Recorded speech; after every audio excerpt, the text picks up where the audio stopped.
ಪ್ರತಿಜ್ಞಾವಿಧಿ. ಈ ಮೂಲಕ ನಾನು ಪ್ರತಿಜ್ಞೆ ಮಾಡುವುದೇನೆಂದರೆ, ಮಾದಕ ವಸ್ತುಗಳ ಬಳಕೆ ವ್ಯಕ್ತಿಯ ಜೀವನದ ಮೇಲೆ ಹಾನಿಕಾರಕ ಪರಿಣಾಮ ಬೀರುತ್ತದೆ. ನನ್ನ ಆರೋಗ್ಯ, ಭವಿಷ್ಯ ಮತ್ತು ಸಮುದಾಯದ ಒಳಿತಿಗಾಗಿ ನಾನು ಮಾದಕ ವಸ್ತುಗಳಿಂದ ದೂರವಿರುತ್ತೇನೆ.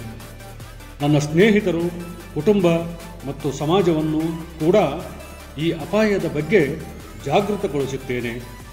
ನಾನು ಸದಾ ಸನ್ಮಾರ್ಗದಲ್ಲಿ ನಡೆಯುತ್ತಾ ನನ್ನ ಜೀವನವನ್ನು ಶ್ರದ್ಧೆ, ಶಿಸ್ತು ಮತ್ತು ಮಾನವೀಯ ಮೌಲ್ಯಗಳಿಂದ ಕಟ್ಟಿಕೊಳ್ಳುತ್ತೇನೆ.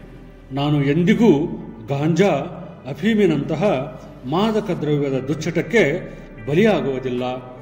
ನನ್ನ ಸಂಬಂಧಿಕರು, ನೆರೆಹೊರೆಯವರು ಹಾಗೂ ಯುವ ಜನಾಂಗವನ್ನು ಈ ಬಗ್ಗೆ ಎಚ್ಚರಿಸುವ ಮೂಲಕ ಸದೃಢ ಸಮಾಜದ ನಿರ್ಮಾಣಕ್ಕಾಗಿ ಮಾದಕ ವಸ್ತು ವ್ಯಸನಮುಕ್ತ ಭಾರತವನ್ನು ಕಟ್ಟಲು ಶ್ರಮಿಸುತ್ತೇನೆ ಎಂದು ಪ್ರತಿಜ್ಞೆ ಮಾಡುತ್ತೇನೆ.